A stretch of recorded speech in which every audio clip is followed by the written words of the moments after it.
Hi സുഹൃത്തുക്കളെ, farmers friends കണ്ണൂരിലേക്ക് ഒരിക്കൽ കൂടി എല്ലാവർക്കും സ്വാഗതം. വീണ്ടും ഒരു മാമ്പഴക്കാലം. നമുക്ക് നല്ല നാട്ടുമാങ്ങ ശേഖരിച്ചുകൊണ്ട് നല്ലൊരു വിഭവം ഉണ്ടാക്കാം.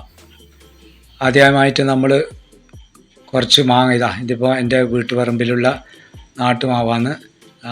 അവിടെ നിന്ന് ഞാൻ കുറച്ച് മാങ്ങ കളക്ട് ചെയ്യാന്നേ.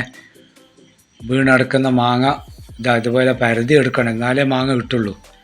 നന്നായി പരതിയെങ്കിൽ മാത്രമേ മാങ്ങ കിട്ടുള്ളൂ. ഇലൻ്റെ ചോട്ടിലും അവിടെ ഇവിടെയൊക്കെ വീണ് കിടക്കും, അത് നമ്മൾ പെട്ടെന്ന് കാണില്ല. അതുപോലെ ചില മാങ്ങകളൊക്കെ കിളികൾ തിന്നും, നല്ല മധുരമുള്ളത് കാരണം ഉറുമ്പൊക്കെ തിന്ന് നശിപ്പിച്ച് കളയുന്നുണ്ട്. ഇത് രാവിലെ തന്നെ ഞാൻ എൻ്റെ തോട്ടത്തിൽ എൻ്റെ പറമ്പിൽ ചെന്ന് ശേഖരിച്ച മാങ്ങയാണ്. അത് കിളി തിന്ന് കളഞ്ഞ് അതിനെ കളഞ്ഞ്. അപ്പോൾ നല്ല നാട്ടുമാങ്ങ, നല്ല പഴുത്ത നാട്ടുമാങ്ങ ഇത്. ഇവിടെയൊക്കെ വീണ് കിടക്കുന്നുണ്ട് മാങ്ങ.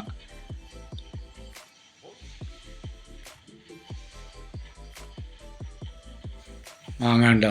ഇതൊക്കെ വീണ മാങ്ങ നമ്മൾ ശേഖരിക്കാന്ന്. അപ്പോൾ ഇതിനെ കൊണ്ട് നമുക്ക് നല്ലൊരു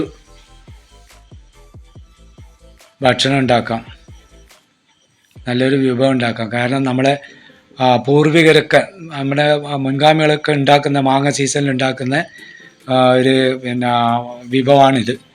ഇതൊക്കെ വെല്ലമൊക്കെ ചേർത്ത് ഉണ്ടാക്കുന്ന ഒരു വിഭവമാണ്. ആദ്യമായിട്ട് നമ്മളൊരു ചെരുവം വെക്കുക, ഒരു പാത്രം വെക്കുക. ഇതുപോലെ ഫ്ലെയിം കുറച്ച് വെക്കുക. അതിലേക്ക് കുറച്ച് വെല്ലം, ഇപ്പോൾ 2 ആണി വെല്ലമാണ് ഇട്ടിട്ടുള്ളത്. വെല്ലം ഇട്ട് ചെറിയൊരു തീയെ വേണ്ടുള്ളൂ, അധികം ഫ്ലെയിം കൂട്ടി വെക്കരുത്. ആ വെല്ലത്തിൽ നമ്മൾ കുറച്ച് വെള്ളം ഒഴിച്ചു കൊടുക്കുക. 1 കപ്പ് വെള്ളം ഒഴിച്ചു കൊടുത്ത് എന്നിട്ട് ഈ വെല്ലത്തിനെ നന്നായിട്ട് ചൂടാക്കി എടുക്കുക, തിളപ്പിച്ച് ആറിയിട്ടെടുക്കുക. കാരണം അങ്ങനെ എടുത്തില്ലെങ്കിൽ അതിൽ വെല്ലത്തിൽ പൂഴിയൊക്കെ ഉണ്ടാവും. ആ പൂഴിയൊക്കെ കടിക്കാതിരിക്കാൻ വേണ്ടിയിട്ടാണ് അങ്ങനെ ചെയ്യുന്നത്. പിന്നെ നല്ല പഴുത്ത മാങ്ങ ഇതുപോലെ മുറിച്ചെടുത്ത് ഇതേപോലെ കഴുകി അതിൻ്റെ ചേനഭാഗം ചെത്തി കളഞ്ഞ് എന്നിട്ട് നന്നായിട്ട് മുറിച്ചെടുക്കുക. അപ്പോൾ നാട്ടുമാങ്ങയുടെ സമയമാണിപ്പോൾ, ഇഷ്ടംപോലെ നാട്ടുമാങ്ങ കിട്ടും. അതിന് ശേഷം ഒരു ചെരുവം നമ്മൾ സ്റ്റൗവിൽ വെച്ച് ഫ്ലെയിം കുറച്ച് വെച്ച് അതിലേക്ക് നമ്മൾ നേരത്തെ മുറിച്ച് വെച്ച മാങ്ങ ഇതേപോലെ ചേർത്ത് അടുക്കി വെക്കുക. നമ്മൾ പരമാവധി ശ്രദ്ധിക്കേണ്ടത് വളരെ കുറച്ച് തീയേ പാടുള്ളൂ, തീ കുറച്ച് വെക്കണം. അങ്ങനെ ഇതിലേക്ക് മാങ്ങ ഇട്ടു. ഇനി അതിലേക്ക് നമ്മൾ ചിരവി വെച്ച കുറച്ച് തേങ്ങ ഉണ്ട്. അല്പം ചിരവി വെച്ച തേങ്ങ ഇട്ട്, ഇത് ഞാൻ ഒരു പകുതി തേങ്ങ എടുത്തിട്ടുണ്ട് ഇത്ര മാങ്ങക്ക്. അതിൻ്റെ അളവും തൂക്കമൊന്നുമില്ല, 1 മുറി തേങ്ങയാണ് എടുത്തിട്ടുള്ളത്. അപ്പോൾ അതൊക്കെ ഇതുപോലെ ഇങ്ങനെ വിതറി ഇട്ട് കൊടുക്കുക.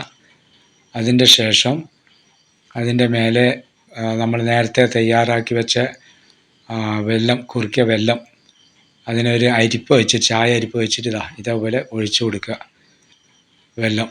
ഇത് വയറ് വേദനയ്ക്ക്, അതുപോലെ നമ്മളെ പഴകിയ രോഗം, ഈ ശോധനയില്ലാത്ത വയറ് സ്തംഭനമൊക്കെ ഉണ്ടായിക്കഴിഞ്ഞാൽ ഈ നാട്ടുമാങ്ങ കഴിക്കുന്നത് നല്ലതാണ്.